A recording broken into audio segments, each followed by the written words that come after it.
महादेव, जाडेश्वर महादेव, मां सर्वमंगला, मां महिषासुर मर्दिनी,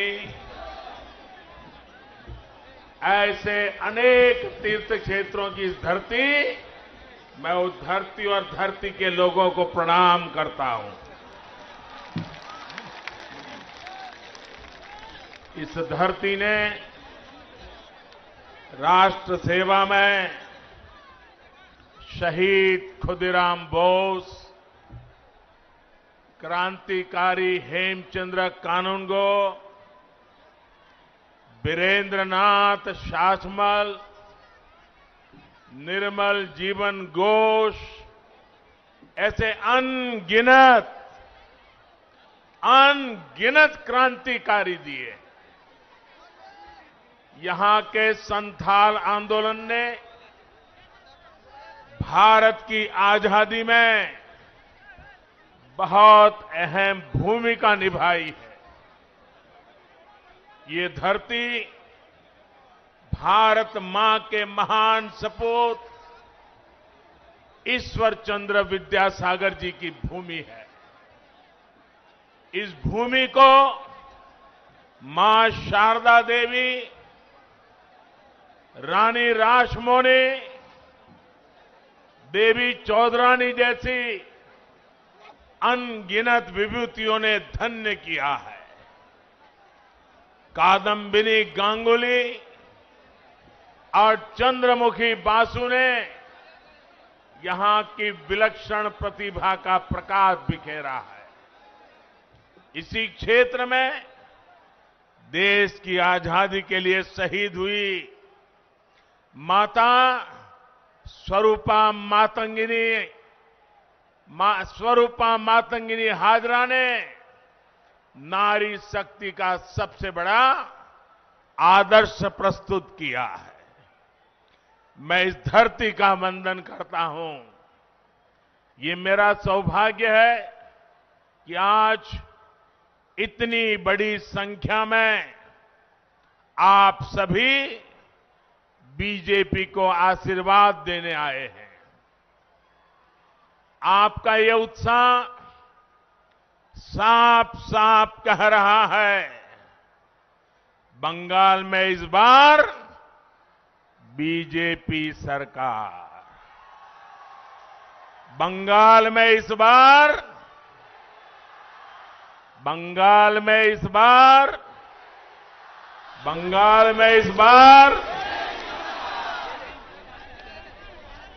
साथियों, ये मैं क्यों कह रहा हूं कि इस बार बीजेपी सरकार? बंगाल के उज्जवल भविष्य के लिए इस धरती पर हमारे 130 के करीब कार्यकर्ताओं ने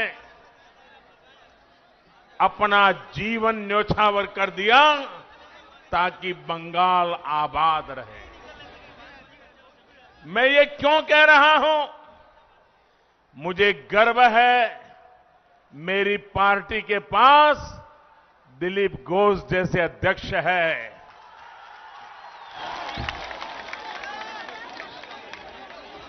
आज पार्टी को जिताने के लिए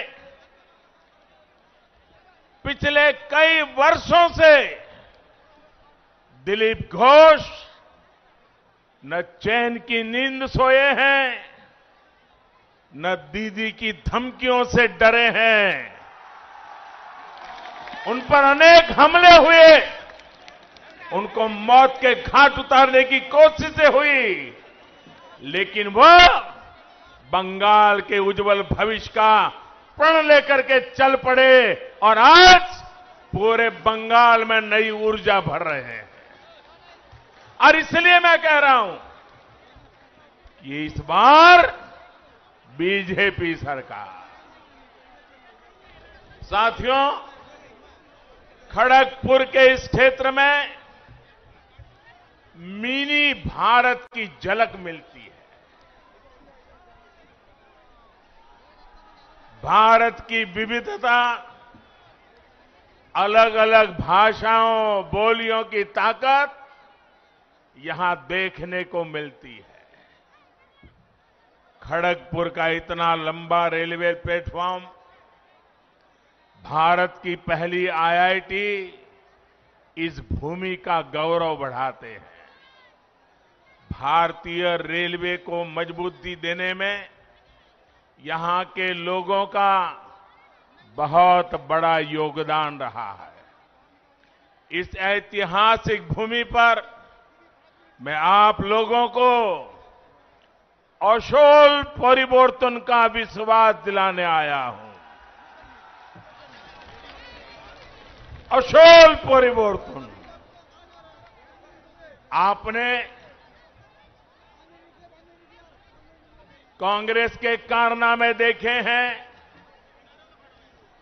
वाम दल की बर्बादी को अनुभव किया है और टीएमसी ने आपके सपनों को कैसे चूर चूर किया, पिछले 70 साल में यही देखा है। मैं बंगाल वासियों के कहता हूं, आपने 70 साल तक अनेकों को अवसर दिया है। हमें 5 साल का मौका दीजिए, हम 70 साल की बर्बादी को मिटा करके रहेंगे। बंगाल के मेरे भाइयों बहनों, एक बार आशीर्वाद दीजिए, एक बार आशीर्वाद दीजिए, हम अपनी जान आपकी भलाई के लिए खपा देंगे। सेवा का अवसर देखिए, हम कैसे असोल परिवर्तन लाकर दिखाते हैं। आपके जीवन की एक एक दिक्कतों को दूर करने के लिए हम सभी दिन रात मेहनत करेंगे। यहां जंगल महाल के इस पूरे क्षेत्र में कृषि की व्यवस्थाओं को सुधारा जाएगा। इस इलाके में सिंचाई सुविधाएं बढ़ाई जाएगी, कोल्ड स्टोरेज का नेटवर्क बढ़ाया जाएगा और इसका यहां के आलू पैदा करने वाले किसानों को भी लाभ होगा। हम छोटे उद्योगों को आगे बढ़ाएंगे, उनके लिए भी सभी प्रक्रियाओं को आसान बनाएंगे। हम इस क्षेत्र में स्वास्थ्य सेवाओं को सुधारेंगे, गांव-गांव में सड़कों का विस्तार करेंगे। हम इस क्षेत्र में शुद्ध पानी की समस्या को हल करेंगे। हर घर में पाइप से साफ जल पहुंचाएंगे।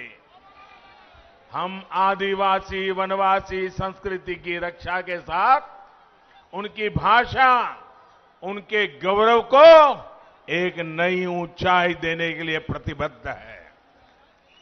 साथियों, मैंने ब्रिगेड मैदान में कहा था कि बंगाल का बीजेपी पर कर्ज है। बीजेपी जनसंघ से निकली पार्टी है। जनसंघ के जन्मदाता नाम की, जनसंघ जन्मदाता जन्मदाता नाम की, जनसंघ जन्मदाता नाम होच्छे श्यामा प्रसाद मुखर्जी। जनसंघ के जनक इसी बंगाल के सपूत थे। इसलिए अगर यहां सही अर्थ में कोई बंगाल की पार्टी है तो वो सिर्फ और सिर्फ बीजेपी है। बीजेपी के डीएनए में आशुतोष मुखर्जी और डॉक्टर श्यामा प्रसाद मुखर्जी का आचार, विचार, व्यवहार और संस्कार है। इन्हीं संस्कारों को लेकर हम बंगाल के हर क्षेत्र को विकास की नई ऊंचाई पर पहुंचाना चाहते हैं। हम सिर्फ बंगाल में कमल ही नहीं खिलाना चाहते, बल्कि बंगाल के लोगों का भविष्य उज्जवल बनाना चाहते हैं।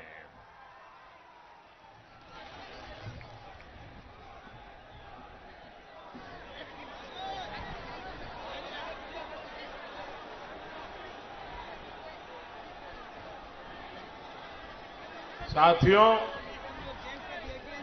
जहां जहां राज्यों में बीजेपी सरकारें हैं, वहां केंद्र और बीजेपी की राज्य सरकार मिलकर के डबल इंजन की ताकत के साथ जनता जनार्दन की सेवा में लगे हुए हैं। आप मुझे बताइए, अगर कहीं कोई गाड़ी, कोई बस कीचड़ में या गड्ढे में फंसी हो, अगर उसको बाहर निकालना हो तो सारे पैसेंजर नीचे उतर करके एक दिशा में धक्का मारते हैं कि नहीं मारते हैं? मारते हैं कि नहीं मारते हैं? लेकिन आधे पैसेंजर आगे से पीछे की धक्का मारे और आधे पैसेंजर पीछे से आगे धक्का मारे तो कीचड़ से गाड़ी निकलेगी, गड्ढे से गाड़ी निकलेगी। सबको एक ही दिशा में करना होगा ना। बंगाल में भी दिल्ली की ताकत और बंगाल की ताकत, दोनों इंजन एक दिशा में लगेंगे, तब जाकर के बंगाल ये बर्बादी से बाहर निकलेगा। हम सबका साथ, सबका विकास और सबका विश्वास के मंत्र के साथ काम कर रहे हैं। लेकिन यहां पश्चिम बंगाल में दीदी, ये दीदी विकास की हर योजना के सामने दीवार बन करके खड़ी हो गई है। आपने दीदी पे भरोसा किया, लेकिन दीदी ने आपको दुर्नीति दी, आपके साथ विश्वासघात किया। किया कि नहीं किया? विश्वासघात किया कि नहीं किया? आपके सपनों को चूर चूर कर दिया कि नहीं कर दिया? 10 साल में बंगाल को बर्बाद किया कि नहीं किया? और अब देखो, आज दीदी 10 औंगीकौर की बात कर रही है। 10 औंगीकौर। अरे दीदी,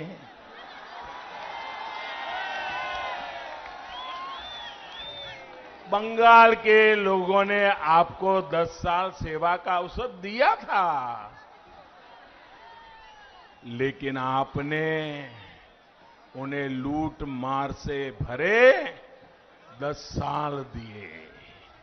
आपने उन्हें 10 साल का भ्रष्टाचार दिया। आपने उन्हें 10 साल का कुशासन दिया।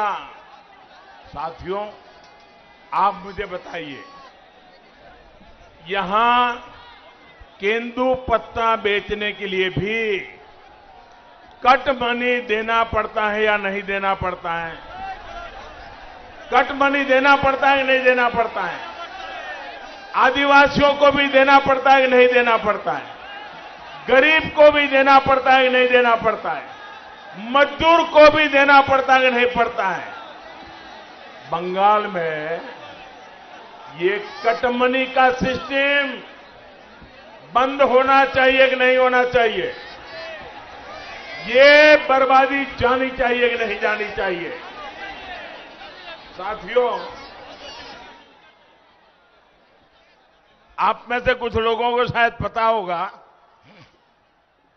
कल रात को 50-55 मिनट के लिए व्हाट्सएप डाउन हो गया, फेसबुक डाउन हो गया, इंस्टाग्राम डाउन हो गया।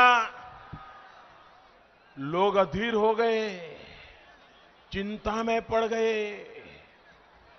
सबके मन में सवाल खड़े हो गए। 50-55 मिनट के लिए हुआ था, लेकिन सबको हो रहा था क्या हो गया। लेकिन भाइयों बहनों, दुनिया में तो 50-55 मिनट ये सोशल मीडिया की कुछ चीजें डाउन हो गई। यहां बंगाल में तो 50-55 साल से विकास ही डाउन हो गया है, विश्वास ही डाउन हो गया है, सपने ही डाउन हो गए हैं, संकल्प भी डाउन हो गए हैं। मैं आपकी अधीरता समझ सकता हूं। भाइयों और बहनों, पहले कांग्रेस, फिर लेफ्ट और अब टीएमसी ने बंगाल के विकास को अवरुद्ध करके रखा है। दीदी का भी ट्रैक रिकॉर्ड दलित, आदिवासी, पिछड़ों का हक छीनना, दलितों का हक छीन लेना, आदिवासियों का हक छीन लेना, पिछड़ों का हक छीन लेना, गरीबों का हक छीन लेना और वोट बैंक की राजनीति के लिए तुष्टीकरण करते रहना, यही इनका खेल चला है। दीदी ने बंगाल के युवाओं के, यहां की युवा पीढ़ी के बहुत कीमती 10 साल छीन लिए हैं। दीदीर पार्टी होच्छे निर्ममतार पाठशाला। दीदीर पाठशालाते सिलेबस होच्छे तोलाबाजी।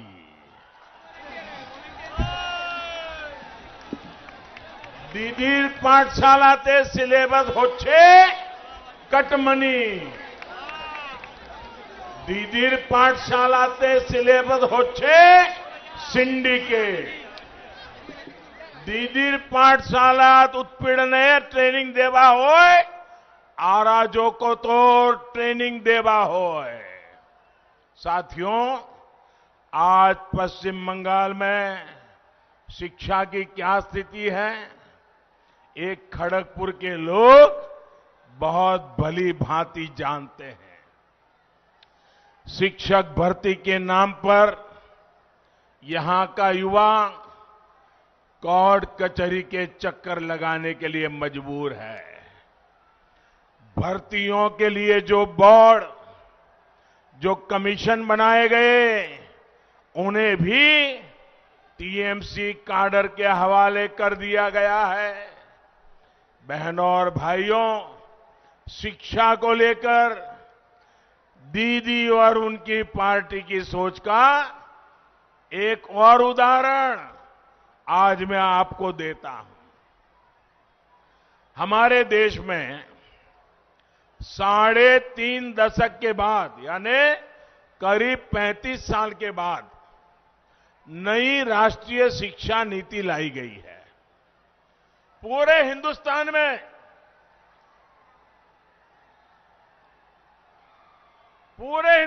में ये नई राष्ट्रीय शिक्षा नीति की तारीफ हो रही है और इसका मकसद है 21वीं सदी की जरूरतों के अनुसार शिक्षा में बदलाव हो। राष्ट्रीय शिक्षा नीति में शिक्षकों की ट्रेनिंग से लेकर स्किल अपग्रेडेशन तक अनेक प्रावधान किए गए हैं और इसकी एक प्रमुख बात है स्थानीय भाषाओं में पढ़ाई पर बल। टेक्निकल एजुकेशन हो, मेडिकल की पढ़ाई हो या फिर प्रोफेशनल कोर्स, इन सब में स्थानीय भाषाओं पर जोर दिया गया है।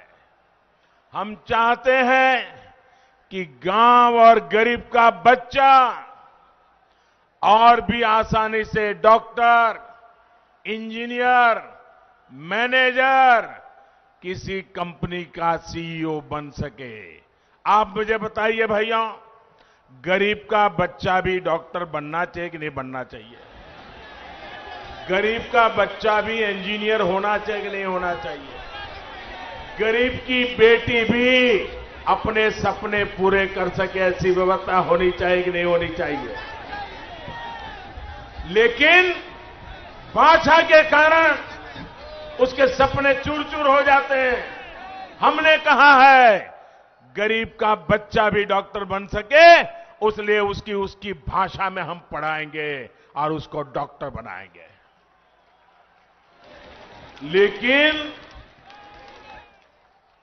दीदी को तो इसका भी विरोध है। दीदी की सरकार नई राष्ट्रीय शिक्षा नीति को लागू करने में मना कर रही है, आना कर रही है।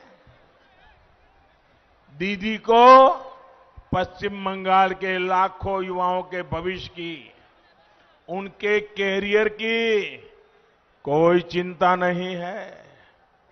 मैं बंगाल के नौजवानों को भरोसा देता हूं। मैं बंगाल की माताओं बहनों को भरोसा देता हूं। मैं बंगाल के दलितों को, बंगाल के आदिवासियों को, बंगाल के पिछड़े लोगों को, बंगाल के गरीब लोगों को आश्वासन देना चाहता हूं।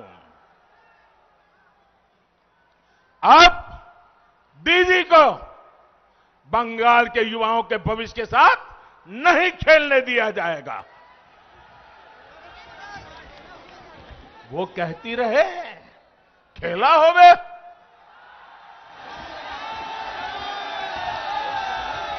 लेकिन पूरा बंगाल आज कह रहा है, ये हमारा पश्चिम बंगाल आज कह रहा है, खेला शेष होवे, विकास आरंभ होवे। साथियों,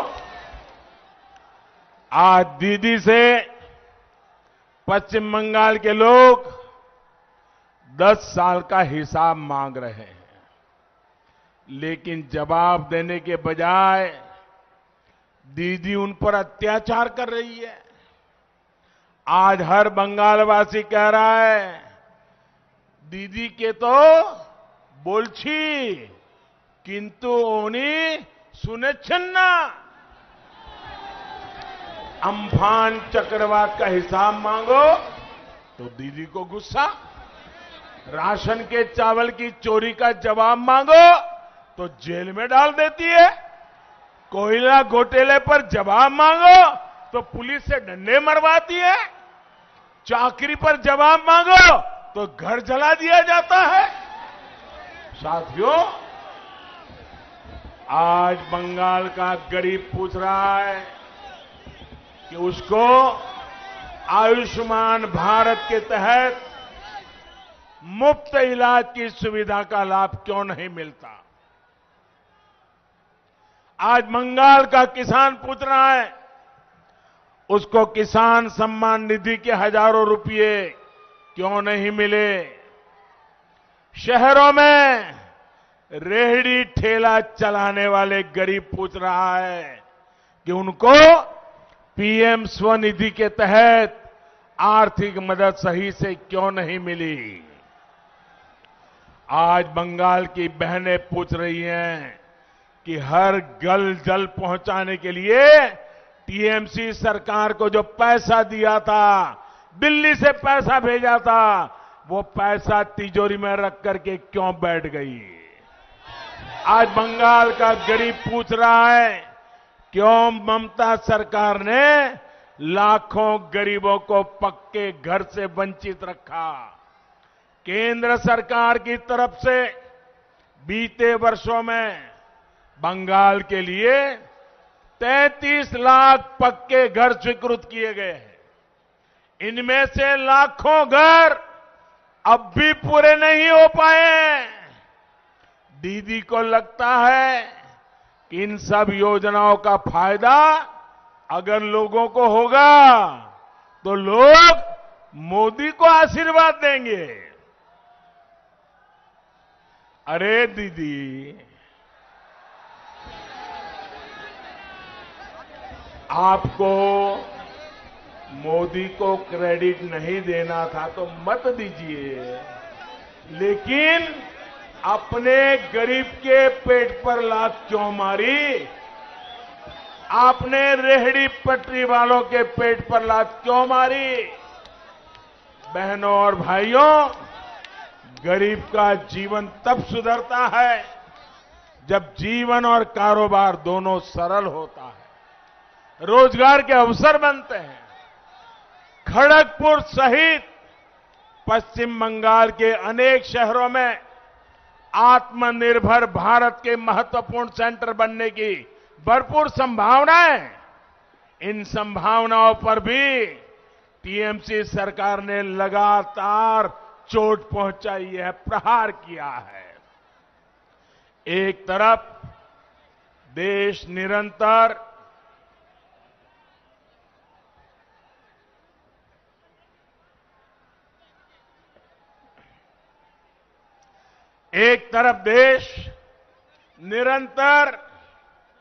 सिंगल विंडो सिस्टम की तरफ बढ़ रहा है।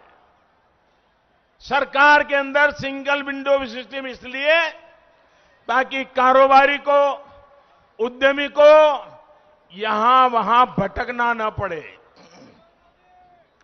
लेकिन पश्चिम बंगाल में एक अलग तरह का ही सिंगल विंडो सिस्टम बना दिया गया है। यहां एक अलग प्रकार का सिंगल विंडो है। बंगाल वालों को पता है, देशवासियों को अभी पता नहीं है इसका। ये सिंगल विंडो क्या है? बंगाल में सिंगल विंडो है वाइपो विंडो। बंगाल में कौन सा सिंगल विंडो है? बंगाल में कौन सा सिंगल विंडो है? वाइपो विंडो। बंगाल में कौन सा सिंगल विंडो है? पश्चिम बंगाल में इस विंडो से गुजरे बिना कुछ नहीं हो सकता। पिछले 10 साल में तृणमूल सरकार ने हर वो काम किया जो यहां रोजगार और स्वरोजगार के अवसरों को खत्म करने वाला था, रोकने वाला था। तृणमूल के वसूली गिरोहों, सिंडिकेट के कारण अनेक पुराने उद्योग बंद हो गए। यहां सिर्फ एक ही उद्योग चलने दिया गया है। कौन सा उद्योग? माफिया उद्योग। कौन सा उद्योग? कौन सा उद्योग? माफिया उद्योग। सुवर्ण रेखा नदी पर और कसवती नदी में अवैध खनन के तार कहां से जुड़े हैं, ये यहां का बच्चा बच्चा जानता है। बंगाल में बीजेपी सरकार आने के बाद इन सभी पर सख्त कार्रवाई होगी, कानून का राज स्थापित किया जाएगा।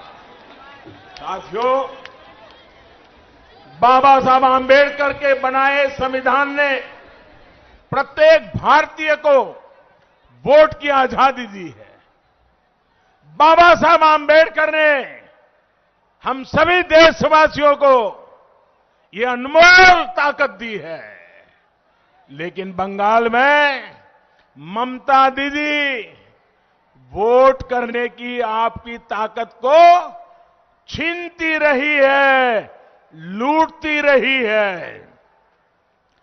2018 में पंचायत चुनाव में जिस तरह दीदी ने आपके अधिकारों को कुचला, वो दुनिया ने देखा है। जिन लोगों को संविधान ने के आपके इस अधिकार की रक्षा की जिम्मेदारी दी है, वही लोग बंगाल में लोकतंत्र के लिए खतरा बने हुए हैं। लेकिन मैं बंगाल के लोगों को आश्वस्त करता हूं, कि अब दीदी को लोकतंत्र को कुचलने नहीं दिया जाएगा। पुलिस और प्रशासन को भी याद रखना चाहिए कि संविधान और लोकतंत्र की मर्यादाओं से बड़ा कुछ नहीं होता है। আগের নির্বাচনগুলিতে টিএমসি যা করত এবার হবে না। আপনারা আশ্বস্ত থাকুন, সবাই একসঙ্গে রক্ষে দাঁড়ান, নির্ভয়ে ভোট দেন। পশ্চিম বাংলার এতিত ফিরিয়ে আনার জন্য আমরা बद्धपरिकर। साथियों, पश्चिम बंगाल को अब पढ़ाई, कमाई, दवाई, सिंचाई और सुनवाई सुनिश्चित करने वाली सरकार चाहिए। भाजपा की डबल इंजन सरकार चाहिए। केंद्र सरकार के प्रयास पूरी तरह से तभी जमीन पर उतर पाएंगे जब यहां भी भाजपा की सरकार बनेगी। डबल इंजन की सरकार यहां ज्यादा रोजगार, ज्यादा उद्योगों के निर्माण के अवसर बनाएगी। इस वर्ष के केंद्र सरकार के बजट में मेदिनीपुर के लिए एक बहुत बड़ा प्रावधान किया गया है। पेटवा घाट का जो फिशिंग हार्बर है, उसको आर्थिक गतिविधियों का हब बनाने के लिए पहल की गई है। डबल इंजन की सरकार में यहां का इंफ्रास्ट्रक्चर आधुनिक होगा, कोल्ड चेन की व्यवस्था सुधरेगी, मछलियों की एक्सपोर्ट वैल्यू बढ़ाने के लिए हर काम किया जाएगा। इससे यहां मछली पकड़ने और इसके व्यापार से जुड़े लोगों, सभी साथियों को बहुत लाभ होगा। साथियों, ये चुनाव सिर्फ विधायक, सिर्फ मंत्री, सिर्फ मुख्यमंत्री को बदलने का ही नहीं है, सिर्फ परिवर्तन का नहीं है, बल्कि सोनार बांग्ला के निर्माण का संकल्प है।